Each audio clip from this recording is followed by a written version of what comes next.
आज ही Doubtnut app download करें। Doubtnut पर होगा अब आपके सभी मैथ्स, केमिस्ट्री, फिजिक्स और बायोलॉजी डाउट्स का सफाया।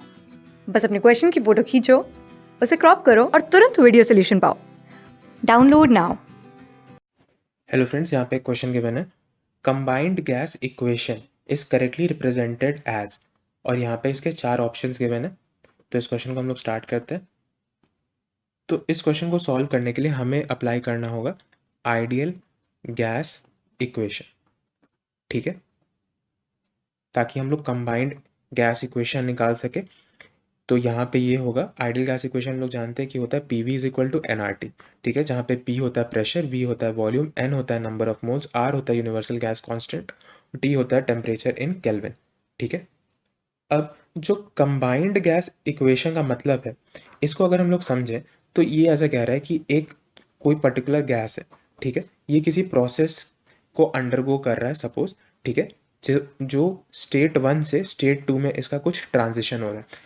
तो स्टेट 1 में या फिर इनिशियली कह लो और फाइनली को स्टेट 2 कह लें, तो उस समय इसकी प्रॉपर्टी जो थी ये थी वी P1 V1 T1, ठीक है।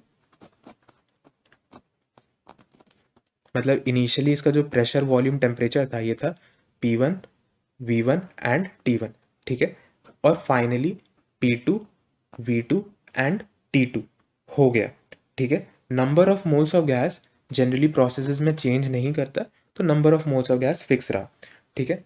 तो अब यहाँ पे हम लोग इन दोनों स्टेट्स को एक पर्टिकुलर एक इक्वेशन से कैसे रिप्रेजेंट कर सकते हैं, ये इसका मतलब है कंबाइंड गैस इक्वेशन, ठीक है।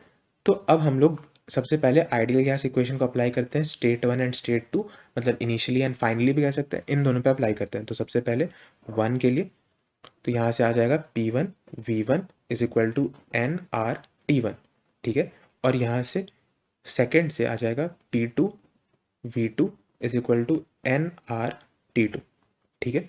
अब हम लोग चाहें तो इसको इक्वेशन 1 मान ले, इसको इक्वेशन 2 मान ले और डिवाइड कर, तब हमें equation of combined gas equation मिल जाएगा। या फिर एक और इसका तरीका है सब्सटीट्यूशन का तरीका। तो हम लोग क्या कर सकते हैं, P1 V1 by R by T1 is equal to N R, ठीक है, ऐसा भी हम लोग इसको लिख सकते हैं।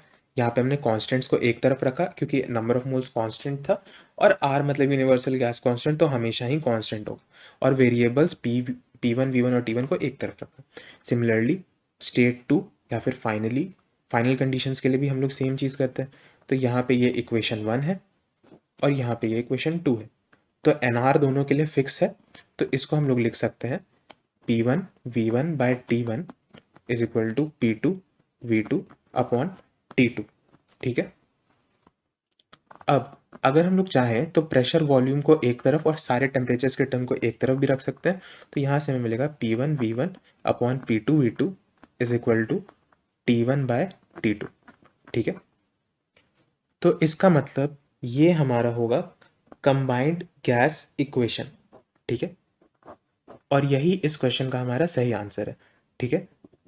तो इसे अब हमें ऑप्शंस में खोजना है। तो हम देख सकते हैं कि जो बी ऑप्शन है ये गिवन है हमें P1 V1 upon P2 V2 is equal to T1 by T2, मतलब ये हमारा सही आंसर होगा, ठीक है, और यही इस क्वेश्चन का आंसर भी है।